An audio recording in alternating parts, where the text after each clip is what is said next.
Thank you, Damien. And I'd like to thank the conference organizers for the great opportunity to come and present to everyone here. And more importantly, I'd actually like to thank everyone in the audience. You know, this is a unique opportunity for me to actually learn from a lot of you how this industry actually works. And as Damien mentioned, this has been, we've been part of a long-term, what we hope is a long-term partnership with the GIA. Harvard Business School and GIA originated this program, which Damien referred to as the Global Leadership Program. And the basic idea of that program was to bring together global leaders from across the gem and jewelry supply chain, and for us to teach some of the kind of time-tested concepts around strategy and leadership, and to think about how to apply those to some of the major challenges facing that industry. So a unique opportunity to bring together people from across the industry. And an important component of that is that we also want to learn a lot more about your industry. I feel like I've understood a lot more about the downstream parts of your industry, the retail part of your industry. This part of the industry has been a lot more mysterious to me, frankly, and it's been a huge opportunity just in the last few days to learn a lot more about how this works from interacting with all of you. So I deeply appreciate your willingness to share with me your thoughts and have the opportunity to interact with you. So what I would like to do today is talk with you about just a sliver of those concepts that we cover in that program. And these concepts are based on decades of scholarship around these topics of leadership and strategy. I'd like to share with you a small sliver of this that I think will be relevant for many of your businesses. But first, as I watched many of the amazing presentations yesterday, I felt a little bit remiss that I was going to be the only presentation not to have a map of Sri Lanka or a picture of a gemstone. So I'm going to go ahead and get that out of the way now. So I'll go ahead and put this up, and you'll see St. Paul was nice enough to allow me to have an image, and I think I picked the right one, sapphires for Sri Lanka, so I think I'm learning already. So, but more seriously, this is a really great opportunity to be in this country. It's a place I've never been before. I really appreciate this opportunity, and just amazing learnings yesterday about the history of the gem and jewelry industry in this part of the world. What I'd like to do before starting the talk is set a few what I guess would call ground rules or expectations. And the first thing I want to talk about is this idea of executing strategy, and that it's about leadership. And it's about leadership because it requires tough choices based on principled decision-making, and it involves trade-offs. These are choices that only leaders can make. So first point is strategy is about leadership, and something I hope we all take away. The second piece of this is that I'm not here to tell you how to run your businesses. Full stop, you know so much more about your business than I can ever know. In fact, it's becoming very clear to me that many of you are deeply ingrained in this for many years. Your families, in many cases, have been deeply ingrained in this business for decades. You all know so much more about this than I do. My goal here is going to be to help you think about these principles and hopefully give you some concepts that can help you think about your business differently. That's my more modest goal, but I think hopefully one that I can add value more than telling you how to run things. The other piece is that there's no magic bullet. I'm going to give you some concepts and principles to think about when you're running your business. There's no magic bullet. Ultimately, what I hope to do with this is help you ask better questions. That's my goal. I think it's a little more modest than telling you how to run your businesses, but I think it's also ultimately more powerful in the long run. So this is the goal.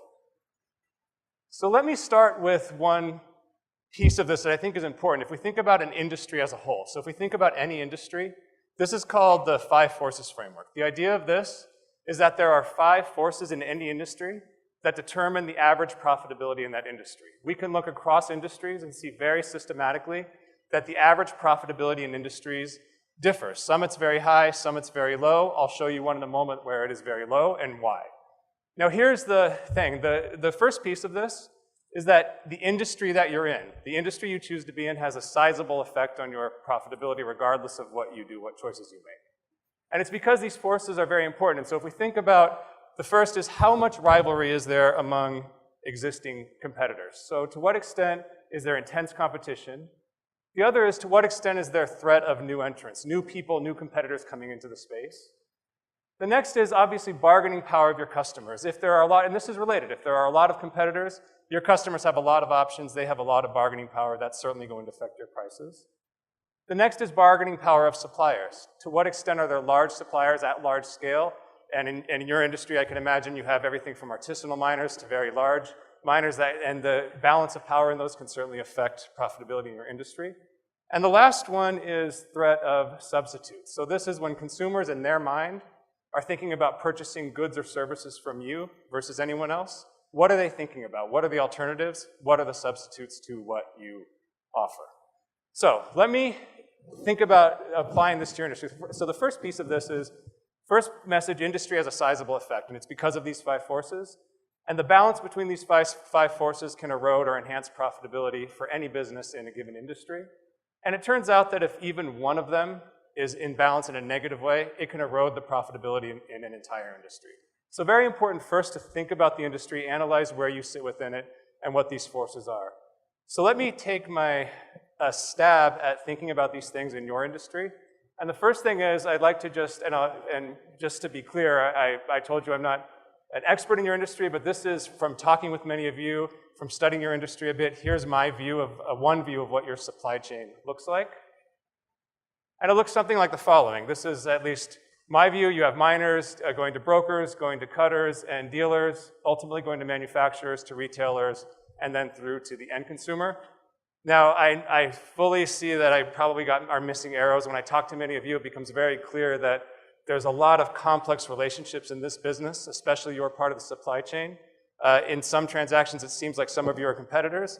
Other transactions, you're partners. And so it's a very complex supply chain where I'm sure I got some of these arrows wrong or I'm missing some. But I think that this is at least an approximation of how your part of the business works. So, and obviously I don't want to leave the labs out. So we partner with GIA and they obviously play an important role here. And so this is an important piece as well. So I'd like to just take that framework, the 5 forces, and just think a little bit about how it applies to this part of the industry. And this is my attempt, and I'd love to interact with some of you after and get your impression on whether this resonates. So when I think about just that part of the supply chain, forget about the retailers for a moment, and we think about this framework, there's a few things I think are interesting, just from the conversations I've gathered with many of you over the last couple of days. And the first is that on the threat of new entrants, my perspective at least is that doesn't seem like such a threat. When I think about many of you are in businesses that in some cases are more than a century old, that these are long-standing businesses. When I got to observe a little bit about how many of you interact in buying and selling relationships, so much of what you do is built on reputation and trust. That makes it, I think, very difficult for new entrants. It's not impossible, but when I think about this industry, threat of new entrants doesn't strike me as one that's a major risk. Where I think some of the risks are, and where we can think about why this might be such a competitive industry, is on the bargaining power of customers. If we think about the relative scale and organization of downstream players, very large retailers, very organized retailers, that's going to exert some pressure on prices. They're going to have perhaps relative advantage in bargaining power. When I think of the threat of substitutes, it's kind of interesting. You know, we can think of colored gemstones as competing with diamond jewelry, for example, and in more traditional forms of competition. But actually, I think there's probably, and one of the things we heard in the program with GIA, is that it's also non-traditional competitors. When people are thinking about purchasing jewelry, they may be also thinking about other luxury goods, clothing, handbags, perhaps consumer electronics. And so there's a lot of threat of substitutes, not just coming from traditional sources, but also non-traditional sources as well. And the final piece on the bargaining power of suppliers, and one thing I've heard over and over here, it seems very clear that global demand is creating competition in the wholesale market.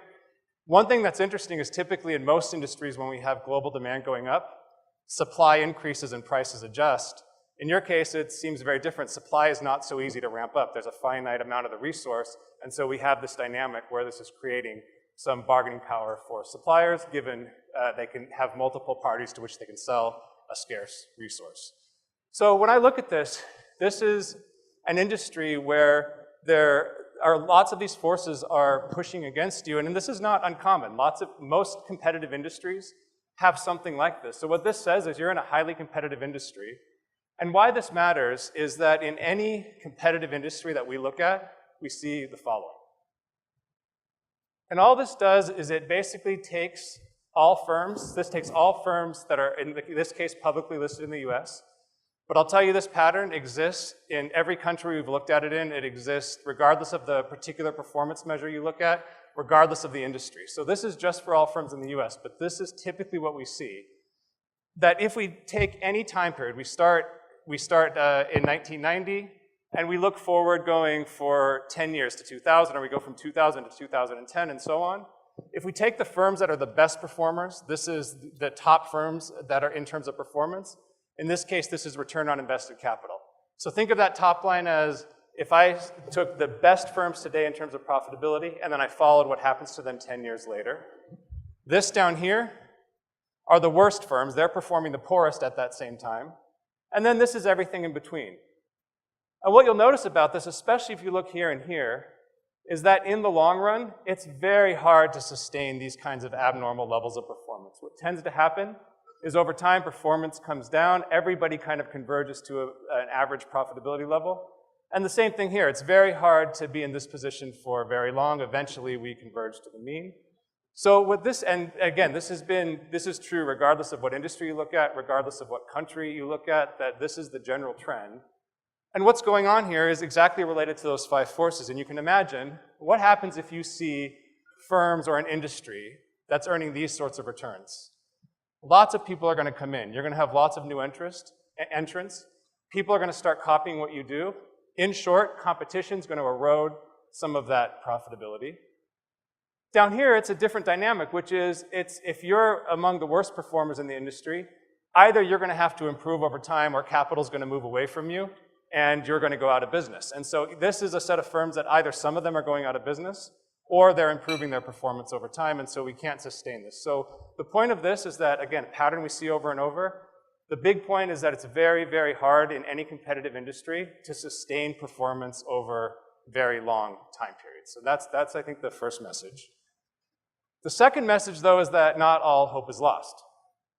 And it turns out that if you look in any competitive industry, that there are, of course, some firms that just do better than others over very long time periods. So there are some firms that break that cycle, that break that long-term trend.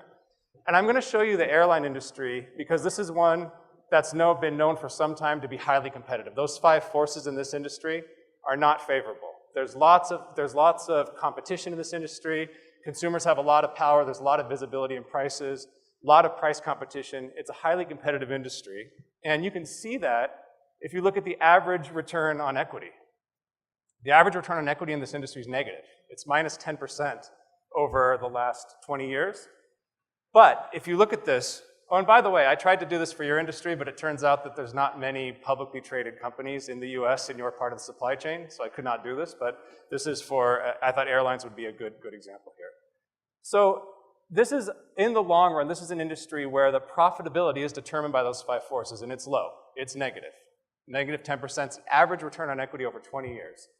But here's the hope, is that there are firms that consistently over this time period do better than others. There are some that do consistently worse. So then we have to move from saying, what are the industry forces that shape the profits of your company, to how can you be one of these firms that's systematically out here? That is, what determines differences within an industry? Why are some able to sustain high performance when others are not? And if you look at here, Southwest Airlines is one that over the past 20 years, the only airline that's been consistently profitable over that time period. I'm going to come back to them in a moment, and we're going to start to address why it is that these firms seem to be able to break this trade-off. And the first thing that I'm going to point to 3 different ways that these firms think about this, and it all revolves around strategy and leadership. And the first piece is that strategy requires customer focus. All of these firms that do this, regardless of industry, have a deep focus and a deep understanding of their primary customer. And in fact, all of them can answer this basic question: who's your primary customer? Who's your primary customer? And it seems like that's a very simple question, but it turns out in many cases to be very difficult to answer. And it has big implications. So let me give you one example, McDonald's. McDonald's, many of you know McDonald's, you at least know of its brand.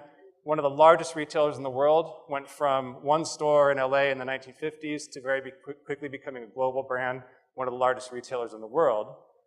At one point, its growth was facilitated by viewing real estate developers, not consumers, as their primary customer. So what does this mean? Real estate developers, the franchisees, are their customer. They view that as the customer, not the end consumer. So what are the implications? One implication is to think about where resources will be allocated. It's not going to be allocated to R&D. It's not going to be allocated to service. It's not going to be allocated to regional management structures. Instead, it's going to be allocated to centralized real estate functions, developing deep capabilities at selecting retail sites, at developing areas, at expanding very quickly. And that was great. It helped them expand. It helped them expand very quickly. Here's the problem. Eventually, the quality of their food suffers. Eventually, they're out of touch with consumer tastes. And eventually, they need to make a shift to now think about the consumers as their primary customer.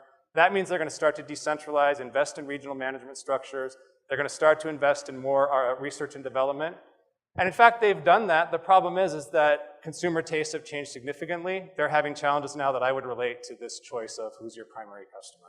So very important that ultimately who you choose is going to affect how you do business. It's going to affect resource allocation. Another company, just to give you an example of this, is Merck. Merck is a large biopharmaceutical company. And you could think of the natural constituents, the natural customers for most biopharmaceutical companies would be either the patients whom are going to use their medications and treatments, or the doctors that are going to treat patients with those medications and treatments. Merck thought about this differently and decided that scientists, academic scientists, scientists at labs, were going to be their primary customer. What does this mean? This means that they need their scientists, their internal R&D people, to actually behave almost like academics. They need to publish papers. They need to be out there getting science vetted by other scientists. And ultimately, they view producing new knowledge, getting it validated by the academic community, the scientific community. That's the fastest path to developing new scientifically proven methodologies that will be good for patients and for physicians. But again, very different choice of primary customer affects internal organization in a different way quite significantly. The final one, which many of you may know very well, Amazon. And here they have lots of different constituents. There's the consumers who actually buy the products. There's enterprises, large enterprises that sell on their platform. And then there's small individuals that sell on their platform. Amazon is unapologetic that the end consumer is their customer. All their innovations, all their resources are aimed at the end consumer, not at others to the detriment of others, but in fact, their innovations have been quite legendary in terms of consumer service, in terms of rapid delivery, in terms of reputation management, in terms of branding. And again, it's facilitated by a deep focus on a primary customer. So here's why it's important. If we don't make this choice, it's going to be very hard for us to execute because there will never be consensus around what our primary customer values. We'll try to be everything to everybody. The other is that when you look at these examples, it deeply affects how you allocate resources inside your company. So when we make these choices, it affects resource allocation. That ultimately affects how we execute strategy. Deeply important. So I think the first leadership challenge, who's your primary customer? How do you think about this? Let me give you an example of this in one part of your industry, at least closer to home. And that is in Tiffany. So Tiffany had a challenge that I would very much relate to this not too long ago. And so let me just ask you, when I put up this and you see Tiffany, I say the word Tiffany, let's just do a word association. What are the first words that come to your mind? Shout them out. Breakfast, yeah, so the movie, right? The iconic movie. Blue Box, yes, what else? Sorry? Expensive. So even this room says expensive. That's interesting, yeah? Luxury. Look, here's what's interesting. Blue Box, luxury, you identify it with the movie. This is a very strong brand. Everywhere we go, people say these same sorts of things. It's a very, very strong brand, has very strong associations. Now, so with that as a backdrop, I'd like to introduce to you an opportunity that they had, but also one that turned into a challenge. And here's the thing. So they have a set of original customers, which many of you might be. So these are people that can go in and spend $50,000 on an engagement ring, once in a lifetime kind of items. But these customers are coming in and saying that, hey, Tiffany's, we'd love to interact with you way more often. I mean, how many engagement rings do we buy in a lifetime? Maybe 1 or 2 at most. So look, if we think about, these are once in a lifetime gifts. We're not coming in all the time, but we'd love to interact with you more. We'd love to buy gifts for friends and family. And so Tiffany's did a very smart thing. They came out with a line of beautiful silver jewelry, much lower price point, but by the way, also much higher margin. Wall Street loves this, drives profit, drives growth. Here's the challenge. So that's the opportunity. Here's the challenge it created. And the challenge is that these original customers are going to interact with Tiffany a lot more in the context of that silver jewelry. If you look at that thick, I've been deliberate in drawing a thick line here. Because this says that these customers are going to interact with Tiffany a lot more frequently to buy the silver jewelry than they are for the once-in-a-lifetime gifts.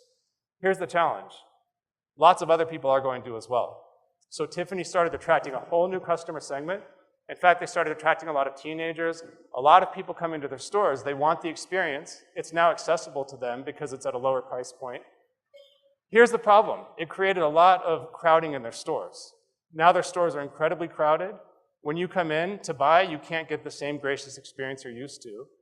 And Tiffany, it was so bad that Tiffany had to come up with an immediate solution. And here's their solution.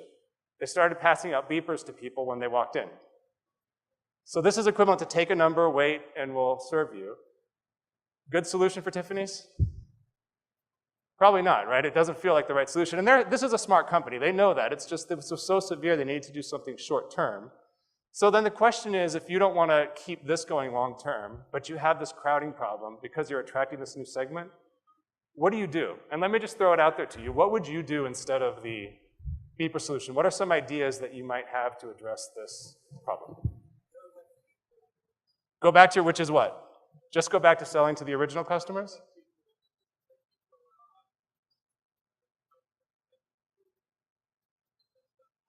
So does this mean get rid of the silver jewelry? No, but go back to being an artisan, focus on the original customers. Other thoughts? Create more brands. So maybe you have a Tiffany's Light to sell the silver jewelry? More stores, and some stores specialize in silver, some stores in the traditional. Other thoughts? So identify the high-end customers and serve them differently so you could somehow separate that experience. Other thoughts? Open up a website, all right? So this is really interesting. So when you think about this, there's two different kinds of solutions here. One is that somehow we can separate out the service experience, which is great because then we can get the benefits of selling this high-margin jewelry, but we still retain the experience the original customers have come to know and love, and we retain the brand. Here's a challenge. So Tiffany thought deeply about this, and they tried a lot of this. Some of the stuff they tried to push online. Here's the problem, that people love the experience. They love to interact in the stores. These folks love to interact in the stores as well. So even though it's on the website, people value the experience of interacting in the stores. They're still coming to the store, so they attempt this. Then Tiffany decides to do a store within a store. Let's just separate out. We'll put on one floor the silver jewelry. We'll put on one floor the other jewelry.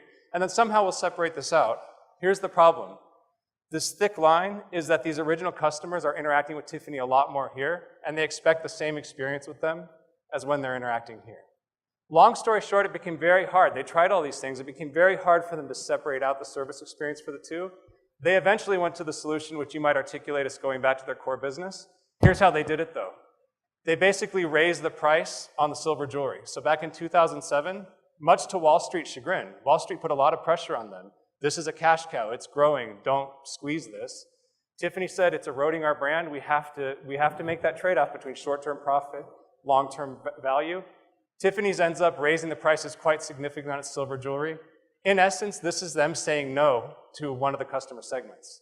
And this is a tough choice. This is Tiffany's in that way, deciding who's their primary customer, and it's the original customers.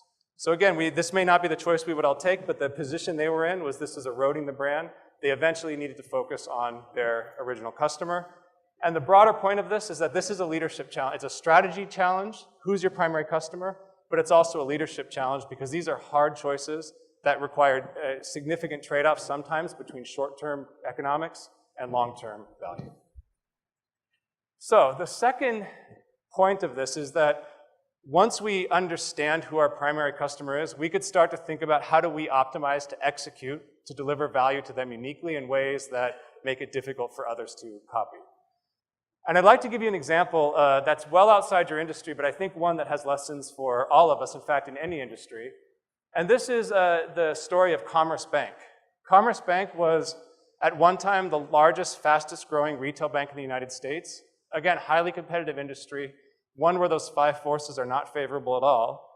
Commerce Bank became the largest, most profitable, fastest growing bank in this industry. And they did it in a way that defied conventional wisdom. Conventional wisdom in that industry at the time is that you grow through acquisition. You just buy other banks, you grow your customers, you grow that way. And you do it by offering the best rates. You compete on price, you compete on product variety, and you make acquisitions. Commerce comes along, they don't make one acquisition, they grow completely organically. They also offer the worst rates in any market that they're in, and they're unapologetic about it.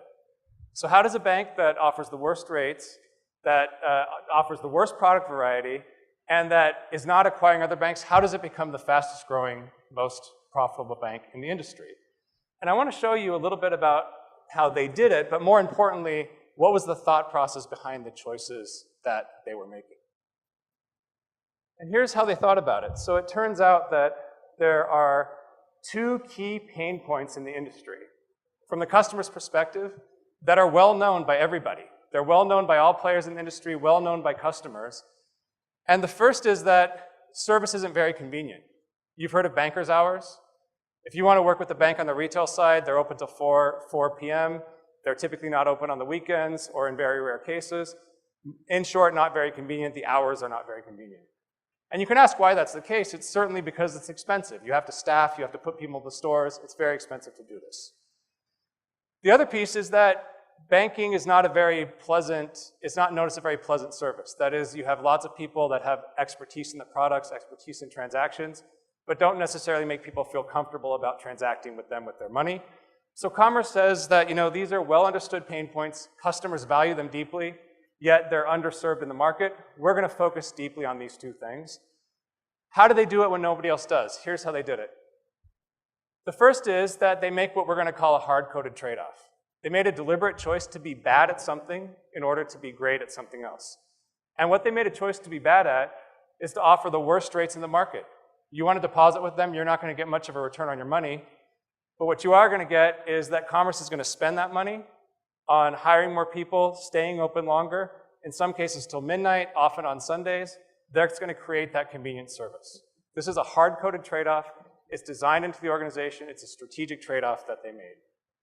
The next is, how do they hire the kinds of employees that will consistently give people better customer interactions when everybody else is hiring for skill? They're hiring people for skill in financial products, not for empathy, not for identification with the customer. How does Commerce do it? Commerce makes a choice to have a very limited product set. They're not going to offer 27 different kinds of checking accounts, 30 different kinds of savings accounts.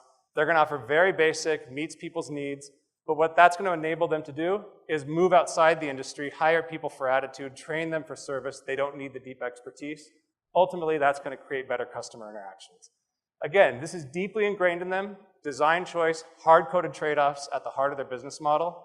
Now, here's the thing that I really want you to think about. This is where strategy meets leadership. This is a deliberate choice to be bad at something that customers may value. It's not that customers don't want better prices. It's not that customers don't want more products, but they're deliberately bad in one thing so that they can be best in class at something their customers value more. Strategy or leadership challenge number 2, outside of choosing the right customer, is to think deeply about how would you make these trade-offs. Could you have the courage to be deliberately bad at something in order to be great at something that your customers value more? And here's one way to think about it and why it's important. So one way to think about this is, if you could honestly put yourself in the shoes of your customer, and whoever it may be, whether it's an end consumer, whether it's a manufacturer, whether it's a dealer, whoever you define as your primary customer, if you could put yourselves in their heads and think about, when they're considering you versus somebody else, what is it that they're thinking about? Is it your product variety? Is it your reputation for quality? Is it reliability? Is it your reputation for ethical sourcing? Is it your reliability in delivery? Is it the quality of your cutting? Whatever it might be, if you could really get inside your customer's head and think about when push comes to shove, how do they choose between you and a competitor? And here's the thing.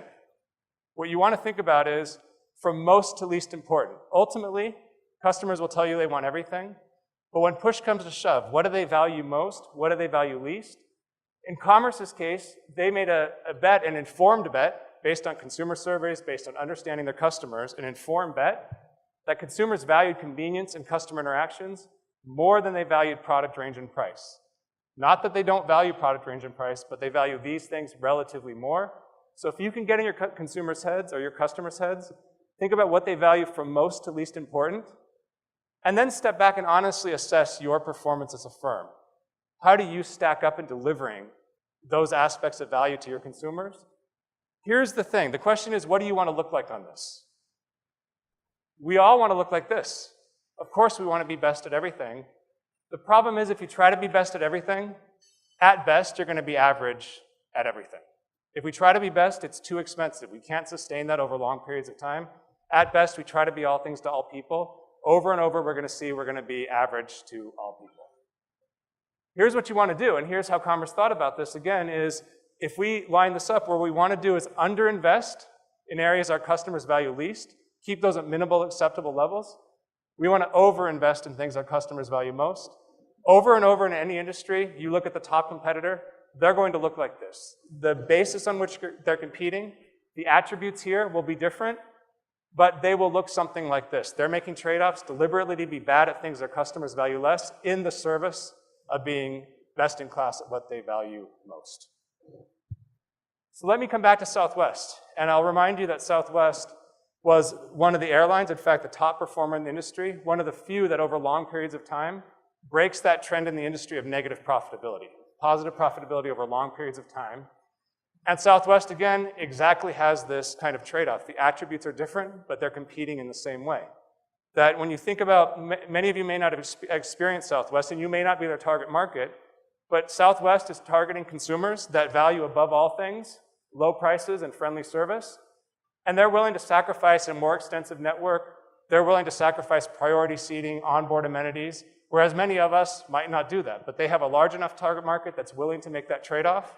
They've optimized themselves to be deliberately bad at these things in order to be best in class here. And again, we see that this is enabling them consistently to be profitable in an industry where those five forces are significantly working against their favor. The next thing about this is, again, to think about the fact that when you then think about your competitors. So one more step in this, once you've gotten in your consumers' heads and your customers' heads and you think about how they make choices, how you perform, you want to look like this, but more importantly, in any industry where there's competitive advantage requires differentiation, and it requires differentiation on things that matter most. And what we see here is if we looked at a full-service airline, United or any other airline, Air Sri Lankan Air, any of these airlines, and then we looked at them from the perspective of Southwest primary customer. So if Southwest customer was looking at their service, we want to know how they would look, and here's how they would look. They'd be worst in class on low prices, but they might be best in class on things like onboard amenities. In short, what you want when you think about this relative to your competitors, where we're going to see competitive advantage, is we want white space here. We want the differences, the differentiation in the highest value-added attributes from your consumer's perspective. And vice versa, if you want to have any kind of cost advantage, we want to have white space here. You're underinvesting in things that your consumers care less about, and that's enabling you to get the white space, the differentiation where it matters most. So again, Southwest, same sort of thinking, same kinds of outcomes. So ultimately, here's the thing. When we do this, if I walked through this with you for each of your organizations and we thought about your customers, what they value, we thought about your relative performance, very few of us are going to be optimized in that way. Very few of us are going to have that nice diagonal. And unless we're thinking about that very carefully, it's very unlikely we have that, unless we're making deliberate design choices in our firms. And by the way, many of you are smaller businesses, and one thing I'd like to point out is that design is easier than change. Doing these choices now, when you're smaller, is easier than trying to change once you have structural inertia, once the companies grow larger. Design's easier than change. But ultimately, if we did this with your firms, what we typically find is you're not lined up that way. Most firms aren't when we've done this. So then the question is, how do you look? And what we often find is that something like this. Again, if you're trying to be everything to everybody, you're average for most people. And so then the question just becomes one of resource allocation. Going back to where I started, these choices about who your primary customer is, how you make trade-offs, how you make these strategic choices, ultimately has deep impacts on how you allocate resources in your business. And so here, what we want to think about is where it's possible, shift resources from investment in these underappreciated attributes and shift them to investments in these. Can you take some cost out of this part of your organization, shifted into, for example, offering lower prices, shifted into investing in resources to enhance reliability, enhance the quality of your product, whatever it is your customers value. This is a question ultimately about resource allocation. Okay, so that's the upshot of all this is organizations have a choice to make. We can either make these deliberate trade-offs, deliberately be bad in order to be great, or we're gonna end up looking like this, which may be okay, but we're never gonna be the leaders in the industry unless we make these kinds of tough choices. So just in terms of, again, in the spirit of giving you questions to ask, not telling you exactly what to do, I think these are some questions that you could ask yourself, and if we could start to answer these, we may be able to think about our businesses a little bit differently. And the first is, who are your primary customers? And so we saw Tiffany's original customers versus the new clientele it's attracting. We saw in an easier case in McDonald's, is it developers or is it end consumers? In your case, it might be, is your primary customer manufacturers? Is it dealers? If you think about what types of manufacturers that you're serving, should you be optimizing your resources more towards one group versus another? Not giving up on some of your customers, but optimizing your resources differently. So I think who's your primary customer may get you to think about resource allocation differently. The next is, what do they value most? I've underlined most because people will tell you they value everything. But again, when push comes to shove, what do people really value at the end of the day most? What drives their decisions to purchase from you versus somebody else? And then we can optimize towards those high value attributes. The next is, what would it take to reliably give them those things? And most importantly on this, what would we need to give up in return to do that? So I think a set of questions that you can ask based on that line of reasoning. So last concept I want to go through is this idea of value creation and value capture. And the way I want you to think about this is that if we think about your customers' willingness to pay for your goods or services, what you offer, think about this as their inherent valuation for what you offer. And this may be different than price. For many reasons, we may offer a lower price than their willingness to pay. We want to develop long-term customer relationships. Competition may keep us from extracting all the value from our customers. And on the other side of it is that we have to pay our suppliers, ultimately, for what we're supplying. Our suppliers might be labor inside the firm. It might be upstream supply partners that you interact with. But ultimately, we have to pay this. And here's the reason this is important to think about, is ultimately, difference between price and cost is a value captured by you. Difference between the inherent valuation of the buyer and their price is the value they capture in this whole process. And the difference between the supplier's willingness to supply goods and services to you at the price at which you're able to do that, and the cost at which the price at which you're paying them, ultimately that determines the value that they capture in this. So this is just a useful way to think about how does value get split up in an industry. And there's two ways that we could think about how you might increase your part of this. And the first and most obvious is we could think about value capture. Now, value capture is straightforward, that ultimately we either have to extract a higher price for what we sell, or we have to extract a lower cost for what we buy. And most of us are engaged in this game, of course, and it makes sense. We need to negotiate, we need to think about this. The reason I want to share this with you is I want to point out that this is not the only way to think about the problem. And in fact, it's a very limited way to think about the problem, because ultimately it's a zero-sum game. If we want to be better off in this way, either our customers have to be worse off, our suppliers have to be worse off, or both, or vice versa. That ultimately this is going to not be the most creative way to think about it.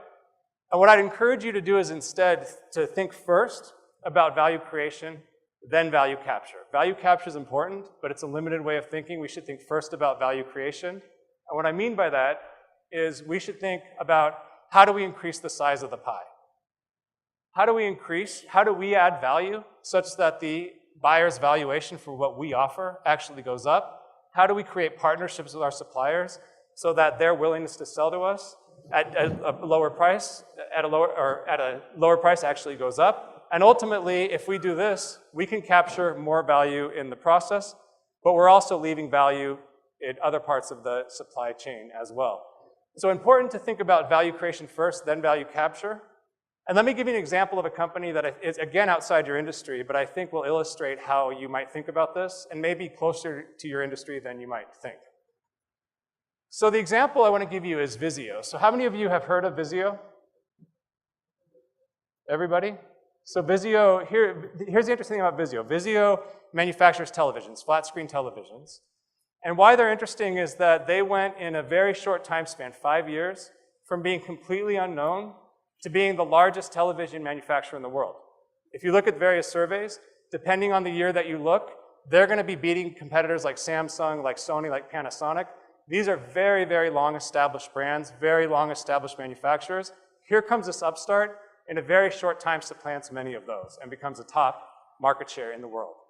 Now, here's the second piece of what's interesting about them is that they're not vertically integrated at all. Unlike Samsung, unlike Sony, unlike Panasonic, that owns the screen technology, they own the manufacturing, it's a vertically integrated supply chain.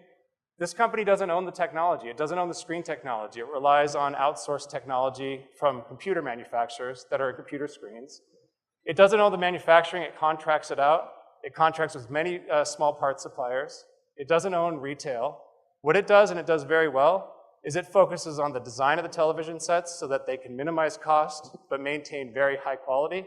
And they focus on managing that supply chain very well. Now here's what this looks like. So how does a company that doesn't own many of the assets go head to head with companies that do and become the largest player in the space?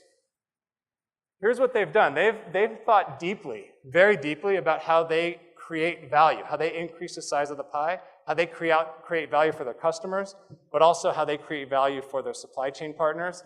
In short, they've thought about the entire ecosystem in which they operate, and they've thought about how they can increase the size of the pie for everyone and capture a part of that themselves. So here's why it's interesting. If you look at their supply chain, they're interacting with the component manufacturers. These are the screen providers and so on, and lots of different small parts manufacturers. Lots of parts go into a television. They don't own the manufacturing and assembly. They outsource that to a large firm called Amtran that does the manufacturing and assembly of the TVs. Then they take the TVs, they sell them through to retailers like Costco, an American retailer, and ultimately to the end consumer.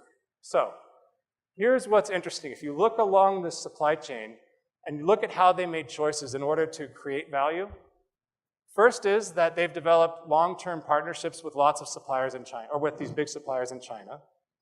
And they've entered into long-term contractual agreements with them.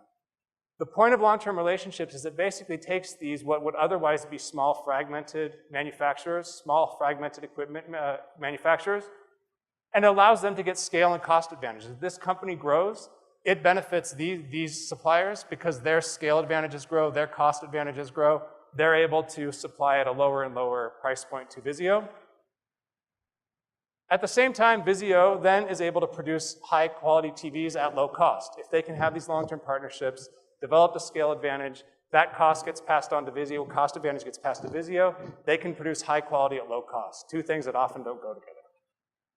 The next piece is that Costco turns out to be a very strategic choice of retailer. They thought deeply about who they wanted to partner with. Costco, many of you may not know Costco in the US, Costco is a retailer that is, unlike Walmart, it's not a low-cost competitor. It doesn't focus on low cost, it focuses on high value. So they offer everything from diapers and home goods to Rolex watches, consumer electronics, the most expensive bottles of wine you can imagine. This company's competitive advantage is they basically do all the shopping for you. They are very careful at product selection. They make sure they're identifying high-quality products at the lowest possible cost for that product. In short, they're about a high-value retailer. They're creating value for their customers by selecting high-value products, not necessarily low cost. So here's the thing, Vizio complements them well. Vizio offers them something they need. They offer them a high-quality television set they can pass along to their consumers at low cost, i.e. a high-value product. So the other piece of this is it turns out that this is a very strategic choice of partnership for Vizio. Costco, because they have that reputation for selecting these high-quality products and stocking these high-quality products, what do you think that does for the Vizio brand? If Costco chooses to take Vizio, it puts their brand through the roof. And what does that mean? That means Vizio gets to develop a brand through this large retailer with very little, almost no advertising expense. Again, keeps their costs low because they thought about how they add value to this retailer, how that retailer can add value to them. The other piece, then more subtle that this has, is that Costco, it has such a strong reputation. Costco is a very sound company. Costco turns over its receivables very quickly. And because of that, these suppliers are willing to produce for Visio on the strength of the receivables from Costco. That means they can manage their cash cycle very, very well. They can do all this manufacturing, all this production at scale at very low cost, and they can actually get basically very low cost free financing from their manufacturers because of this relationship with Costco. So the point of this, I think you could think about this in your industry as well. Many of you are positioned in a similar spot in the supply chain as Visio. And I think this kind of thinking about how do we create value, how do we expand the size of the pie, not just how do we capture value, can lead to maybe deep insights and business models that are sustainable over the long run. So in conclusion, what I'd like to, a few things I'd like you to take away from this talk. First is that if we think about strategy, it's about customer focus. Strategy is about meeting customer needs, not just selling products and services. It's based on a deep understanding of who your primary customer is. The second is that it's about meaningful differentiation. And in fact, as we saw in the commerce case, a few points of focused differentiation are better than many slight advantages. Focused differentiation on things that are highest value added to your customers. The next and related is trade-offs. And this is a real leadership challenge. Do you have the courage to be bad in order to be great? Again, if we think about the best firms in any industry, any competitive industry, we're going to see these kinds of trade-offs being made. It's worth considering.